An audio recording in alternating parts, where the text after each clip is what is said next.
Hey guys, so I want to give a full review on my kit here and how I had everything set up. So I'll just cut right to this chase though. I chose what I did based on functionality and based on how I operate. Obviously each person operates differently. You can make that decision for yourself on how you want to do things, but this is how I do it. I've been asked multiple times how I do it. Not to try to toot my own horn, but I found this to be the fastest, most efficient way for me to be able to operate is with this setup that I have here. So a plate carrier, this is a Comtac plate carrier, and this is with Caddy Armor plates. Caddy Armor is made right here in Michigan, in Lansing. I prefer to keep using them. Some people, we have the debate about polymer, ceramic, or steel. You can go all the way all day long, but you're not going to bring me off the hill that I'm boiling to die on. I prefer the steel plates.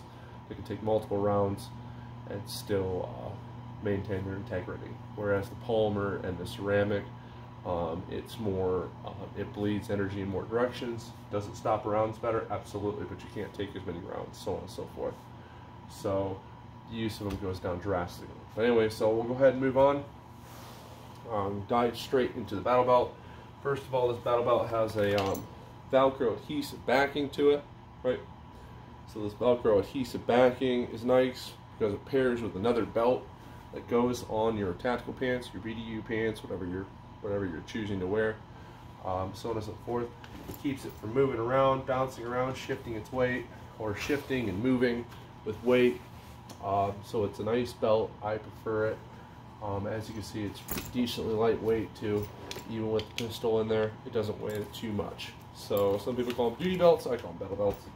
I prefer the setup that I have here currently. So anyways, so we'll go past the belt, straight into the mags. So these are HSGI mag pouches. You'll notice that they're Kangaroo pouches, and there's elastic banding that helps to bind everything together. It gives you more a firmer hold on your magazines and so on and so forth. So if you are sprinting and you're running gun guy like me, you like to sprint and slide and do all kinds of crazy movements, you don't want these yard sailing while you're running and so on and so forth, because the more stuff you lose, the more money it costs you. Also, you aren't going to be able to use it in the future because it'll be on the ground somewhere behind you, so on and so forth. So these are 10-round Colt mags. I also have a 10-round Colt mag at the pistol. Anyway, so these are 10-round Colt mags. They're slightly longer than the 8-round mags. I have it about 3/4 of an inch longer. So it's not really too much of a difference there, as you can see. There is a difference, but it's not too much of a difference. I prefer it that way. Some people are asking about 1911s. Yes, SIG makes a fantastic pistol, along with many other manufacturers that have semi-automatic pistols and calibers ranging from 40 cal to 9mm, 45, and then it just kind of turns into shooter preference on how this is. And I prefer the 1911, so that's why I went with the slightly longer mags. So moving on, obviously I use an AR-15. There's a debate out there about whether what kind of magazines you use or what kind of rifle you use between the AK and the AR-15. Is the AK more reliable? Yes, but the AR-15 is more accurate, so on and so forth. So there's pros and cons to everything. It really turns into shooter preference. You have to decide for yourself what you want to do. I prefer the AR-15. I used an AR-15 in Afghanistan, or not an AR-15. I used an M4 in Afghanistan. So for me, I prefer to stick to an AR-15. It's familiar territory, so on and so forth. So then we'll move on to the dump pouch. It's pretty much a run-of-the-mill dump pouch, nothing special about it. You open it up, it folds out, and it's just as it sounds. It's a dump pouch. You take spent magazines and you just throw them in there. That's what it's for. I've had some people like, what brand dump pouch is that? What is this? What is that? When it comes to dump pouches, again, everybody comes down to shooter preference. I literally went online, found this is Cordura fabric dump pouch. Well, it's Cordura brand fabric dump pouch. So there you go. It's a Cordura. For anybody that really wants to know, but it really doesn't matter to me what kind it is, as long as it maintains its integrity and it matches everything else. So that's why that's there. Moving on to the med kit. So the med kit is a rip out med kit. Obviously, This thing pulls out, there's a sheet that opens up, and there's different types of medical on there, so on and so forth. There's debates and rip away pouches. I used to have one that was substantially large, had a tourniquet inside, had a tourniquet outside. I had 2 quick clot combat gauzes, I had a profuse bleeding kit, so on and so forth, 2 needle Ds, all these things that I don't need that many of, but I had them just in case. It wasn't just for me, it's for somebody else, just in case I'm hurt, somebody else is with me. I can also administer first aid because I brought enough to do administer first aid for both of us. So we'll move on to the pistol holster. Let's see if I can't get it out while it's sitting here. So this is an HC11 holster from Cover Tactical. It marries with the Cover Tactical grip and frame. A lot of people sat there. There's been a lot of debates about pulling the frames and different things like that. This one I've had since about 2017. I've been rocking this same frame on my pistol and this same 1911 since 2016. But hundreds to thousands of rounds through it. I'm very happy with the weapon system. I don't care what anybody says. I'm not coming off that hill. I prefer the 1911. So again, 10-round mag. Got my defense rounds in there right now. It's an ADE red dot. This was made in Oregon. So it's manufactured right here in the United States. It's a veteran-owned company. It's a nice green dot. I prefer not the red dot. I prefer the green dot. The reason for that is that a green is more visible for me. It's more conducive to aiming if I have to, quick draw aiming, but it also does not wash out the night vision. Green will be not as bright under night vision and so on and so forth. So when you pull out that full draw under night vision looking at the target and so on and so forth, it doesn't wash out your night vision and your view coming back. So 1911 battle belt. Move on to the drop down. This is a Comtac drop down. As you can see, I've got it at its maximum height. Some people are like, why not just put it on your hip altogether? It's the same thing. Well, I like options. I like having the ability to change things if I want to in the future, if it's just not working out, if I found a better way to do it somewhere else. So I chose a drop down that I could adjust quite a lot. There's a lot of room there for adjustment. I can put it higher, or I can leave it at its height now, I can bring it lower, so on and so forth, just to keep the pistol on my hip. It's plenty for what I'm trying to do. I like it, so obviously it pairs with the Recover Tactical holster, which pairs with the pistol grip. So talk about the light real quick. Cost me about $100. Some people talk about Amazon lights and how they just like garbage and different things like that. You want to explode, blah blah blah. Well, this is an ALFGO. This thing costs $100, I think, altogether. It's a fantastic light. I've been running it since about late 2019 to early 21. It's great. I love it. I like it. That's just kind of how things are with that, with the way that is. So we'll move on to my gloves. These are mechanics gloves, obviously. They're not bad. They're tactical. They're really thin. So for dexterity reasons, I prefer a thinner glove because then I have more control with that glove and different things like that. It allows me more touch feel and awareness, if you will, on what I'm touching with heat, cold, whatever it might be. However, that's an insulated glove. The beautiful thing is I use them both in winter and in summer. They're cool in the summer, they're warm in the winter, so on and so forth. It's a great glove. I highly recommend it. There's a link with all this stuff on my Facebook page, Blackheart Tactical Solutions, where I have a whole list of the entire upgrade package that you see here. So, all right. So we'll take the glove off real quick, and then we'll move on to the kit itself and talk about that for a little while. Get the battle belt out of the way.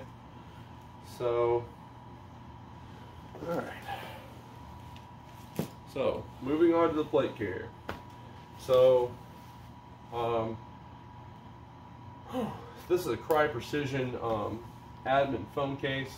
So it opens up, it comes down, phone sits in there. You can run ATAC, whatever else you need to run on your phone while you're moving. And I have a pen with a stylus on it so I can actually use it, so on and so forth. Behind that, you'll see that I have my trauma shears, quick acquisition of trauma shears, so on and so forth. Hopefully I don't need them for myself. More often than not, you'll need them for a teammate, and so on and so forth. So we'll get into that in a minute. So you'll notice that there is a mix of coyote brown and green, and even a gray on my kit. There's a couple reasons for that. First of all, I couldn't find the backpack in OD green, so I only could find it in coyote brown, which is as close as I could get to the kind of coloring that I wanted. You'll also notice that the shoulder pads are also the same color. There's a lot of reasons for that. It's just the way that I prefer to do things. You can do things as differently as you want to, but this is how I prefer to do it. So I got rid of the zip away pack. A lot of people still questioning why. There's just some niches you find yourself comfortable in. It's better this way. If it works for you, it works for you. Don't let anybody else. Don't be willing to come off that hill. Obviously though, it comes also down to functionality. Is it feasible? Like for instance, I know I have a guy that likes to run a whole boatload of magazines. Well, there's a problem with that. With a whole boatload of magazines, yes, you can fire a lot, but you also have to carry that weight around, and in the chance that you don't find the enemy, you also have to carry it in. So be prepared for whatever you carry in, that you carry back out, so on and so forth. There's a hydration bladder obviously in this. I think that's pretty cut and dry on that one. So anyways, I like having a knife on board.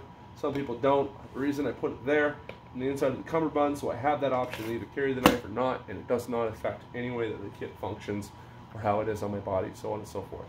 But if I choose to bring it with me, I have it.